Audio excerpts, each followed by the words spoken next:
चलिए बच्चों, हाँ बहुत दिनों बाद हम लोग अकाउंट्स के क्वेश्चन लेकर आए हैं। आय व्यय खाता बनाना सीख रहे हो।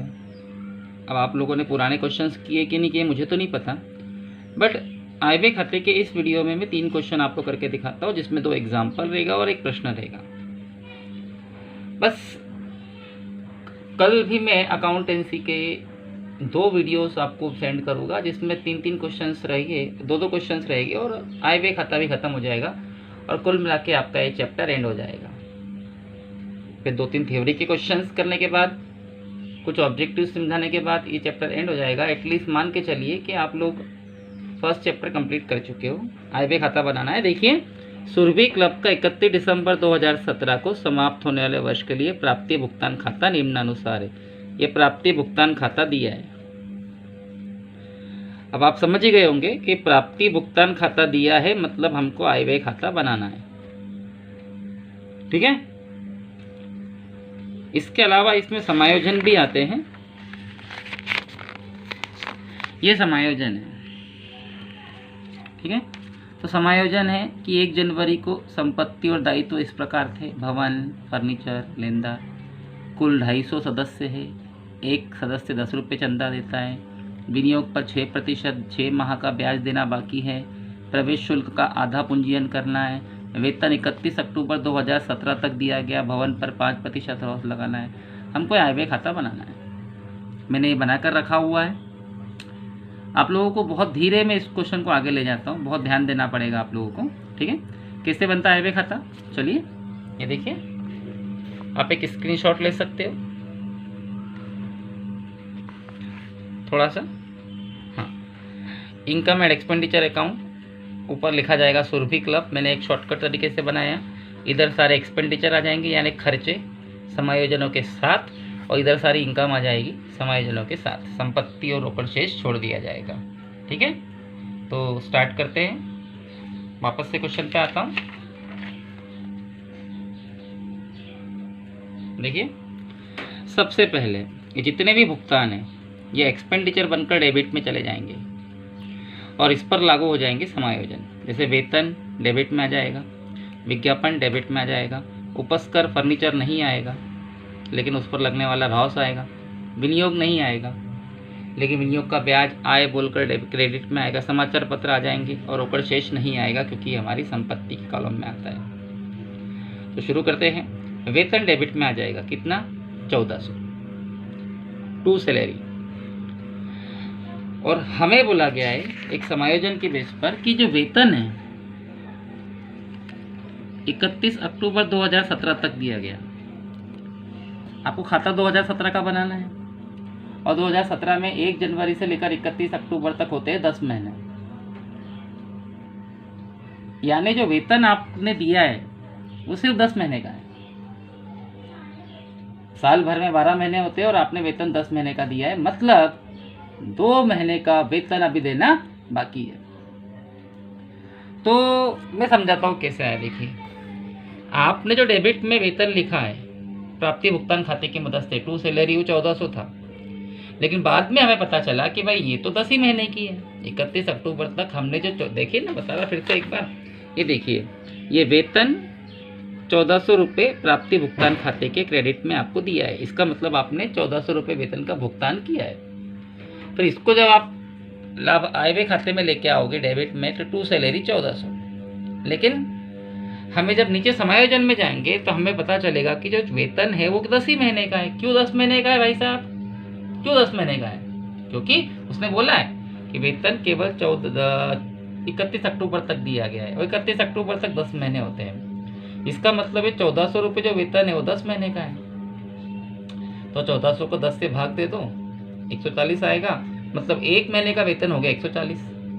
अब आपने 10 महीने का दिया है और साल भर में होते 12 महीने, मतलब 2 महीने का वेतन देना बाकी है। तो 140 में 2 का गुणा करो, आएगा 280, मतलब 280 रुपये वेतन अभी देना बाकी है। अदत्त है, वेतन में प्लस कर दो। ये देखिए, टू सैलरी 1400 प्लस 280, 1680। ठीक है। उसके बाद विज्ञापन डेबिट में आ जाएगा, टू एडवर्टाइजमेंट।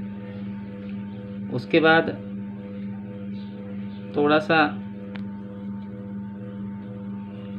उपस्कर नहीं आएगा क्योंकि उपस्कर हमारी संपत्ति है, लेकिन उस पर लगने वाला रॉस आएगा।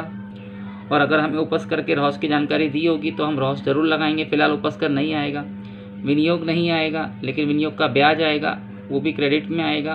देखते हैं समायोजन में क्या दिया है। समाचार पत्र डेबिट में आ जाएंगे, रोकड़ शेष नहीं आएगा। तो डेबिट में क्या क्या आएगा, वेतन आएगा 1400 रुपये और 280 रुपये प्लस कर देंगे। विज्ञापन 750 रुपये डेबिट में आएगा। उपस्कर नहीं आएगा, विनियोग नहीं आएगा, ये दोनों हमारी संपत्तियाँ हैं। समाचार पत्र डेबिट में आ जाएंगे, रोकड़ शेष नहीं आएगा। ये देखिए, टू सैलरी 1400 रुपये, 280 प्लस करके 1680, विज्ञापन आ गया, न्यूज़पेपर आ गया। ठीक है, उसके बाद हम क्रेडिट की चीज़ों को क्रेडिट की चीज़ों को हम डेबिट में लेके आए। अब डेबिट की सारी प्राप्तियाँ क्रेडिट में चली जाएगी इनकम बनकर। जैसे रोकड़ शेष क्रेडिट में नहीं जाएगा क्योंकि रोकड़ शेष तो जाएगा ही नहीं। चंदा, अब बताइए चंदा तीनों में से कौन सा लेंगे आप? 2017 का 2100। आप चंदा वही ले जिस वर्ष का आपको प्रश्न करना है। कितना चंदा लोगे आप? 2100। देखिए, बाय सब्सक्रिप्शन 2100 लिया गया। अब इस पर एक समायोजन है। समायोजन क्या है कि क्लब में कुल 250 सदस्य है और प्रत्येक 10 रुपये चंदा देता है। अब भाई 250 सदस्य अगर 10 रुपये के हिसाब से चंदा दे तो आपको इस साल का चंदा मिलना चाहिए 2500 रुपये और मिला है 2100 रुपये। इसका मतलब 400 रुपये मिलना बाकी है, तो 400 रुपये तुरंत प्लस कर दो। ये देखिए, हो गया 2500। ठीक है, उसके बाद चंदे दान 1460 रुपये आपकी प्राप्ति है, क्रेडिट में चला जाएगा, इस पर कोई समायोजन नहीं है। प्रवेश शुल्क भी हमारी प्राप्ति होती है। संस्था में जो सदस्य प्रवेश करता है उससे मिलने वाला शुल्क, प्रवेश शुल्क हमारी प्राप्ति होती है, क्रेडिट में चला जाएगा। लेकिन यहाँ एक समायोजन है। समायोजन ये है कि प्रवेश शुल्क का आधे भाग का पूंजीयन करना है। इसका मतलब देखिए, कोई भी चीज़ आयगत मानी जाती है और आयव्यय खाते में आती है। आयगत मतलब बार बार होने वाली, और पूंजीगत मतलब पूंजीगत स्वभाव की, कभी कभार होने वाली। और पूंजीगत व्यय मानने को कहे तो उसको छोड़ देते हैं। मैंने आपको कई बार बताया है यार, प्लीज़ यार आप लोग पुराने वीडियोस देखोगे तो ही आपके समझ में आएगा। आधी अधूरी इन्फॉर्मेशन मैं आपको नहीं दूंगा।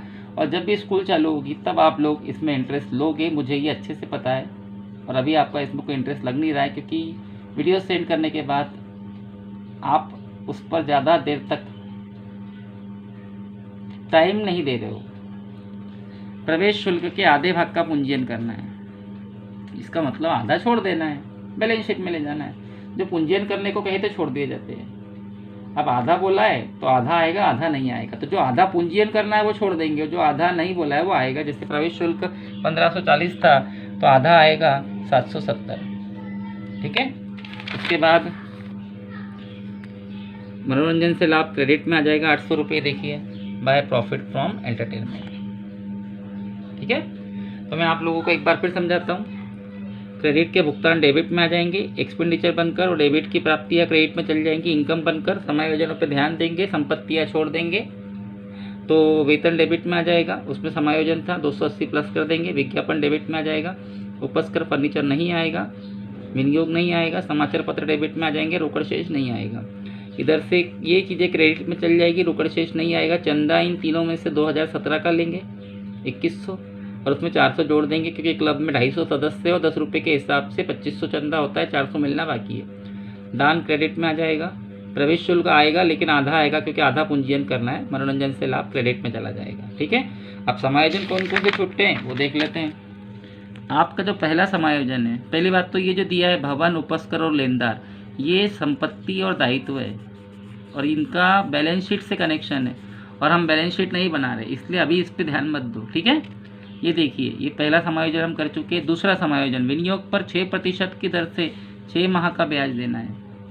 मैंने आपको बताया था कि विनियोग नहीं आता है, विनियोग नहीं आएगा, विनियोग हमारी संपत्ति है, विनियोग नहीं आता है, पर विनियोग का ब्याज आता है। तो विनियोग का ब्याज हमारी आय है और वो क्रेडिट में आएगा। तो कितना विनियोग है इस सवाल में? इस प्रश्न में विनियोग है 1500 जो हमने छोड़ दिया था। उस पर 6% ब्याज देना है। कितने महीने का? 6 महीने का। इसके जब गणना करोगे आप तो 6 दूनी 12, 2 0 से 2 0 कट जाएंगे। इस टाइप से कट पिट के आएगा 45 रुपये। विनियोग 1500 रुपये है, आय व्यय खाते में नहीं आएगा लेकिन उसका 6%, 6 महीने का ब्याज आएगा 45 रुपये, और विनियोग का ब्याज हमारी आय होती है तो ये क्रेडिट में आएगा बाय इंटरेस्ट और इन्वेस्टमेंट 45। ठीक है। अगला समायोजन जो छूट रहा है ये हो गया हम लोगों का प्रवेश शुल्क वाला, वेतन वाला हो गया। भवन पर 5% रॉस लगाना है। तो सबसे पहले तो आपको ये देखना है कि भवन है कितना। इधर अगर हम देखें तो इधर किसी प्रकार का भवन नहीं है, उपस्कर है जो हमने संपत्ति बोल के छोड़ दिया। उपस्कर यानी फर्नीचर छूट गया, लेकिन फर्नीचर का डेप्रिसिएशन आएगा। वो भी कब आएगा? जब उसकी जानकारी हमें दी है। हमें फर्नीचर के डेप्रिसिएशन की जानकारी नहीं दी है, इसलिए फर्नीचर भी नहीं आएगा और उसका डेप्रिसिएशन भी नहीं आएगा। बात करें भवन की तो ये भवन पर 5% रॉस लगाने का बोल रहा है, और भवन है कितने का? 8,000 का। तो 8,000 का 5% कितना होता है? 400 रुपये। ये देखिए आ गया, डेप्रिसिएशन ऑन बिल्डिंग 400 रुपये। इस प्रकार आपका आय व्यय खाता बनेगा। और आय व्यय खाते का आंसर कैसे आएगा? क्रेडिट का टोटल लगाएंगे, वही टोटल डेबिट में लिख देंगे, और डेबिट का टोटल लगाकर क्रेडिट में से डेबिट माइनस करेंगे। इनकम का टोटल हमेशा ज़्यादा होगा, और इनकम ज़्यादा है, खर्चे कम है, मतलब जो 2495 रुपये आएगा क्रेडिट में से डेबिट माइनस करने के बाद ये सरप्लस आएगी आपकी बचत। ठीक है। अब हम एग्जाम्पल 22 करने जा रहे हैं। देखिए इतना सा है एग्जाम्पल 22, लेकिन है बहुत इम्पॉर्टेंट। ठीक है। और ये एक ऐसा प्रश्न है, इसके अंदर आपको प्राप्ति भुगतान खाता बनाकर नहीं दिया है, आपको सीधे आय व्यय खाता बनाना है। जनरली होता क्या है कि आय व्यय खाता बनाने के लिए प्राप्ति भुगतान खाता बनाकर दिया रहता है, और उसकी मदद से आय व्यय खाता जल्दी बन जाता है। लेकिन यहाँ आय व्यय खाता डायरेक्ट बनाना है, प्राप्ति भुगतान खाता नहीं दिया है, तो कोई फर्क नहीं पड़ता है। प्राप्ति भुगतान खाते में प्राप्ति या डेबिट में आती है, भुगतान क्रेडिट में आते हैं, लेकिन आय व्यय खाते में सारे भुगतान खर्चे बनकर डेबिट में आ जाते हैं और सारी प्राप्तियाँ आय बनकर क्रेडिट में आ जाते हैं। तो देखते हैं 31 दिसंबर 2017 को समाप्त होने वाले वर्ष के लिए साहित्य समिति का विवरण दिया है। ये साहित्य समिति का विवरण दिया है। साहित्य समिति एक प्रकार की गैर व्यापारिक संस्था है।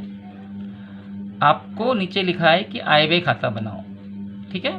तो ध्यान रखना भाई आय व्यय खाता कैसा बनता है, मैंने बना के रखा हुआ है। चंदा प्राप्त हुआ, ये आपकी आय है, क्रेडिट में जाएगा।